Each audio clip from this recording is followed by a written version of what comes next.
សួស្តីកូនទាំងអស់គ្នាជួបជាមួយលោកគ្រូទៀតហើយនៅមេរៀនទី23ការពណ៌នាអំពីសត្វតែងសេចក្តីចូលអានអត្ថបទខាងក្រោម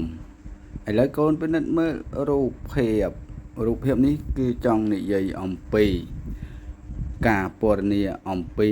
សត្វនោះគឺជាសត្វឆ្មាចឹងទេដើម្បីកុំឲ្យខាត់ពេលយូរកូនទាំងអស់គ្នាចុច Subscribe ចុចជាវចុចសញ្ញាកណ្ដឹងដើម្បីទទួលបាននៅមេរៀនថ្មីពីលោកគ្រូតោះឥឡូវកូនទាំងអស់គ្នាមកធ្វើការអានអត្ថបទរបស់យើងដែលមានចំណងជើងថាចម្រើនឆ្មាខ្ញុំចម្រើនឆ្មាខ្ញុំមានឆ្មាឈ្មោលមួយឈ្មោះចម្រើនវាមានរាងតូចបន្តិចតែធាត់ហើយមានសម្បុរត្រសក់ក្បាលវារាងមូលភ្នែកធំ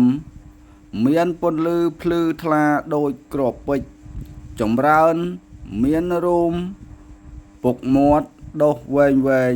ហើយរឹងធ្មេញវាស្រួចចង្កូមវិញវែងហើយមុតទៀតផងឯច្រមុះវាតូចតែមានសំណើមជានិច្ចចំណែកត្រចៀកទាំងពីររបស់វាធំល្មមស្រដៀងនឹងត្រចៀកខ្លាជើងទាំង4របស់វាមានក្រចកមុតស្រួចរាងកោងហើយខុបចូលក្នុងនៅពេលវាចាប់កណ្ដុរម្ដងកណ្ដុរមិនដែលរួចខ្លួនម្ដងណាឡើយខ្ញុំស្រឡាញ់ចម្រើនណាស់ព្រោះវាប៉ិនចាប់កណ្ដុរហើយមិនចេះលួចត្រីអាំងឬសាច់របស់ម្ដាយខ្ញុំទេវាជាសត្វចតុមាត្រមានប្រយោជន៍ចំពោះយើងបាទបន្ទាប់ពីកូនបានអានអត្ថបទពណ៌នាអំពីសត្វឆ្មារួចមក